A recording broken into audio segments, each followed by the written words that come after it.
नमस्कार दोस्तों, अनजान वॉयस लेकर आया है एक नई और दिलचस्प कहानी। मैं शादी के बाद 5 सालों में कभी मैं गांव नहीं गई थी। मेरी बहन की शादी थी, तब मुझे गांव जाना पड़ा। उससे पहले भी कई दफा गांव जाने का मन बनाया, लेकिन फिर टाल दिया क्योंकि मेरा दिल नहीं करता था। लेकिन अब बहन की शादी की वजह से जाना पड़ा। जब मैं वहां पहुंची, बहुत चहल पहल सी हो गई। अगली सुबह जब मैं रिश्तेदारों से मिलने के लिए जा रही थी तो रास्ते में किसी ने मेरा पीछे दुपट्टा पकड़ लिया और मैंने मुड़कर देखा तो मेरे सामने एक भीख मांगने वाली खड़ी थी। इसका कपड़ा बहुत मिला कुचला था, सूखे सूखे होंठ, काले गंदे बाल थे। उसे इस हालत कर मुझे एक झटका सा लगा। ये वही थी जिसके हुस्न के चर्चे दूर दूर के गांव तक, पूरे गांव के लड़के उसके होंठ पर फिदा होते थे, जिसकी सिर से कभी दुपट्टा नहीं उतरता था, मगर आज बिना दुपट्टा ही खड़ी थी। 7 साल बाद देख रही थी। मेरी सबसे अच्छी दोस्त रिया थी। वो 20 साल पुरानी दोस्त थी। हम दोनों का एक दूसरे के बिना दिल नहीं लगता था और ना वक्त गुजरता था, जिसकी वजह से मेरी बड़ी बहन मुझसे चिढ़ती थी कि मुझे लगता है कि मेरी जगह उसने ले ली है, और कहती थी ये तो मेरी कम और उसकी बहन सगी ज्यादा है। रिया हमारे घर एक मेंबर थी। जब हम बड़े हुए तो हमारी शादी की बातें चलने लगी, लेकिन वह बहुत घबराती और बहुत फिक्र करती, क्योंकि वह चाहती थी हमारी शादी के घर में हो। शादी करके कहीं मुझसे दूर नहीं जाना चाहती थी। एक बार में हम लोग गए थे। एक औरत हमारे पास आकर हमारे नाम और पते पूछने लगी। हम दोनों ने इस बात पर ज्यादा अहमियत नहीं दी। कुछ दिनों बाद वही औरत अपने दोनों बेटे का हमारे लिए रिश्ता लेकर आई। बड़े भाई का मेरे लिए और छोटे भाई का रिया के लिए। मेरे घर वालों को ये रिश्ता बहुत पसंद आया और उन्होंने जल्द से हाँ कर दी। मोहिनी के घर वालों की तरफ से भी हाँ हो गई। हमारी शादी के दिन नजदीक आ गए। बड़ी बहन ने मुझे समझाया था कि अब तुम्हारी रिया के साथ तो रिश्ते हैं, देवी रानी और जेठानी का रिश्ता, जो बहुत ही नाजुक रिश्ता है। अब तुम लोग एक साथ रहोगी। तुम दोनों को हर बात पर बहुत सोच समझ कर लेना।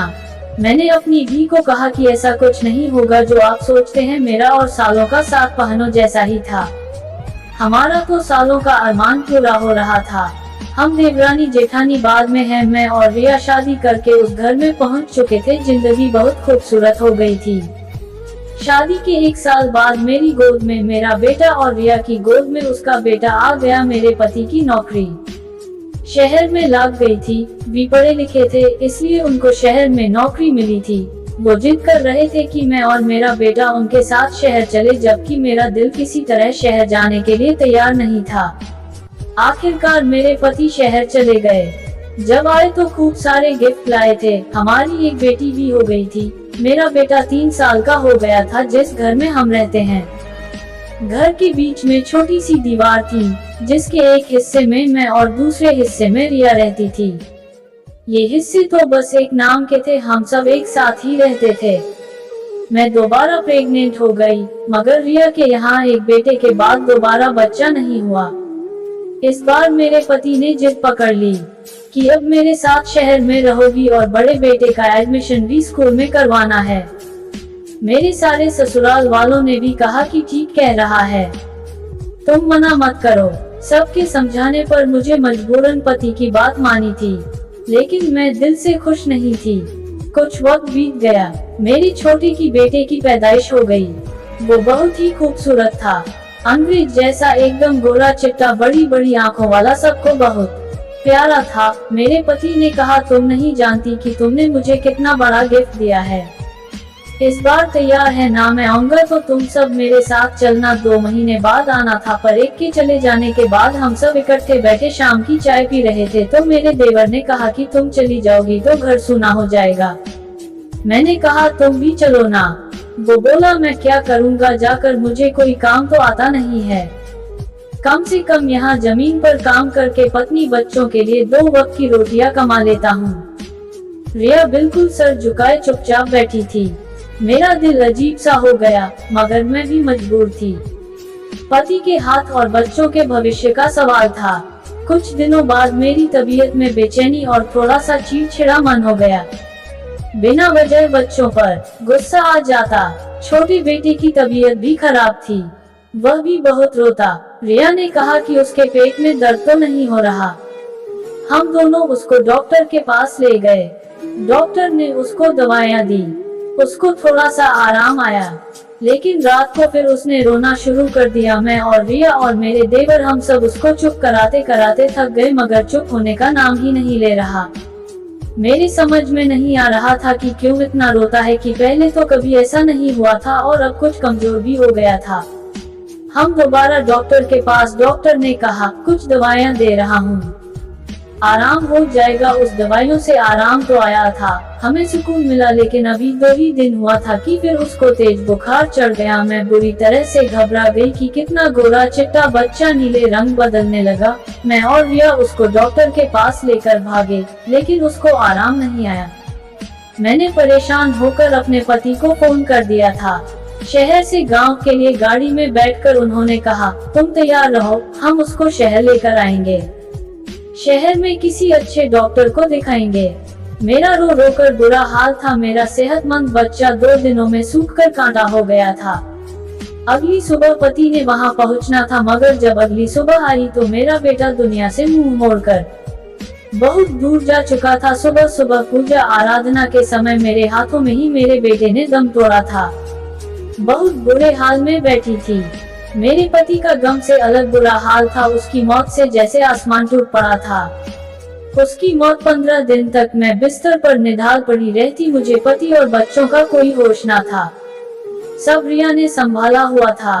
अभी बेटी का सदमा कम नहीं हुआ कि मेरी मम्मी भी इस दुनिया से चली गई। मैं बिल्कुल टूट कर रह गई। मेरे पति को दफ्तर से फोन आ गया, उनको शहर जाना जरूरी था। वापस चले गए, जबकि मेरी हालत बिस्तर से उठने वाली नहीं थी। कई दिनों तक मैं गमों में निढाल पड़ी हुई थी कि मेरी बेटी कीर्ति को तेज बुखार उतर गया। उसका बुखार बढ़ता ही चला जा रहा था। मैं बदहवास हो गई। मैं अपने एक बेटे को खो चुकी थी। अब मुझ पर ज्यादा गम उठाने की हिम्मत नहीं थी। रिया मेरे पास बैठे मुझे हौसला दे रही थी, कह रही थी मैं सब कुछ देख रही हूँ, परेशान मत हो। मैंने कहा मैं तुम्हारी बहुत एहसानमंद हूँ। अरे तुम मेरा और मेरे बच्चों का ख्याल रख रही हो। मैं इतनी कमजोर हो चुकी थी, मुझसे बोला भी नहीं जा रहा था, मगर रिया मेरे और मेरे बच्चों के देखभाल कर रही थी। दिन रात हमारे लिए भाग भाग कर काम करती थी। पूरी रात हमारे पास रहती। दोपहर के 2 बजे थे, मुझे पता ही नहीं चला मैं इतनी देर तक सोती रही। मैंने अपने बराबर में लेटे दोनों बच्चों को देखा, वो बेखबर सो रहे थे। मेरी बेटी कीर्ति को भी बुखार था। रिया ने भी मुझे नहीं लगाया। मैं उठने की कोशिश करने लगी कि अचानक करीब से किसी की रोने की आवाज। मैं घबरा गई। मैंने सोचा ही था तो देखा रिया दीवार का सहारा लेते धीरे धीरे कदमों से इस तरफ आया। रिया अपने बेटे को गोद में लिए हुए बुरी तरह से रोती हुई चली आ रही थी। उसके बेटे के हाथ बिल्कुल मुड़े हुए थे और उसके सांस बहुत तेजी से चल रही थी। मैं उसकी हालत देखकर डर गई। मैंने कहा क्या हो गया रिया? मेरे देवर ने गंभीर आवाज में कहा पता नहीं भाभी क्या हो गया। सुबह उठते ही आपके कमरे में आया कि बच्चों के साथ खेल सके, मगर आप सब सो रहे थे तो यह बाहर जाकर बच्चों के साथ खेलने लगा। खेलते खेलते अचानक बेहोश हो गया। डॉक्टर को भी दिखा कर लाए थे।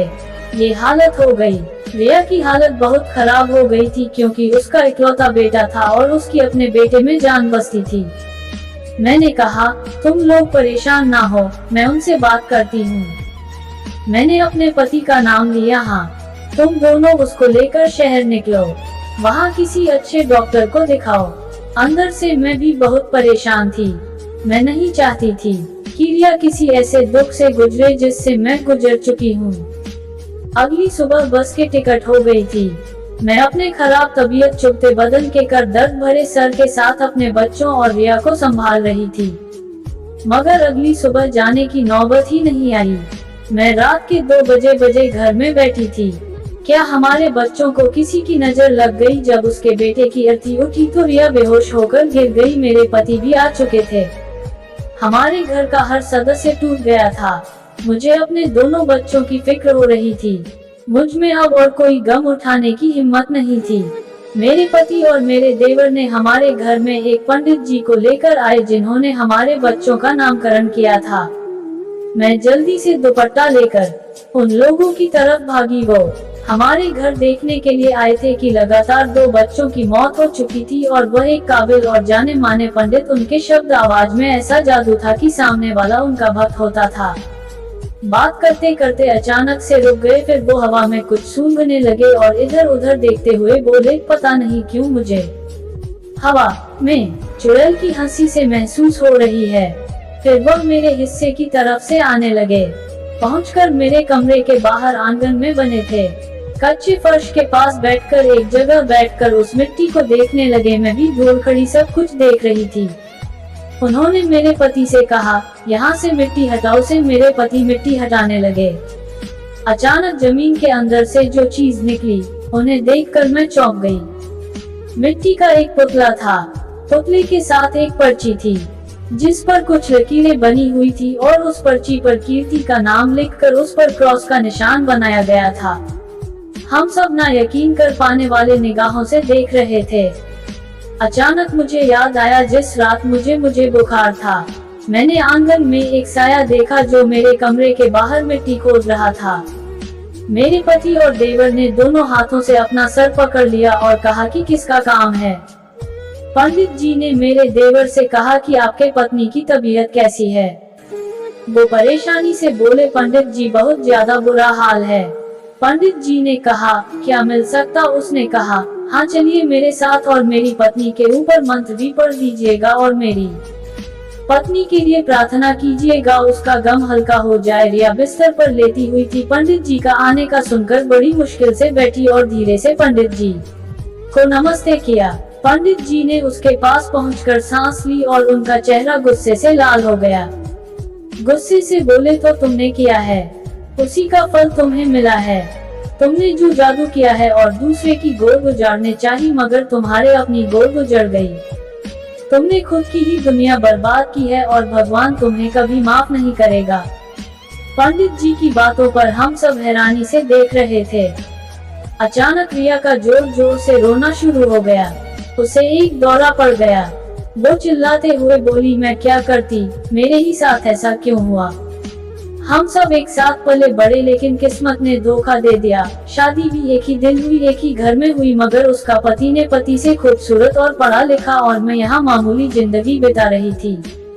यह बातें मुझसे बर्दाश्त नहीं हो रही थी। अखबार पढ़ा करती, अखबार में एक इश्तिहार देखा था काले जादू करने का।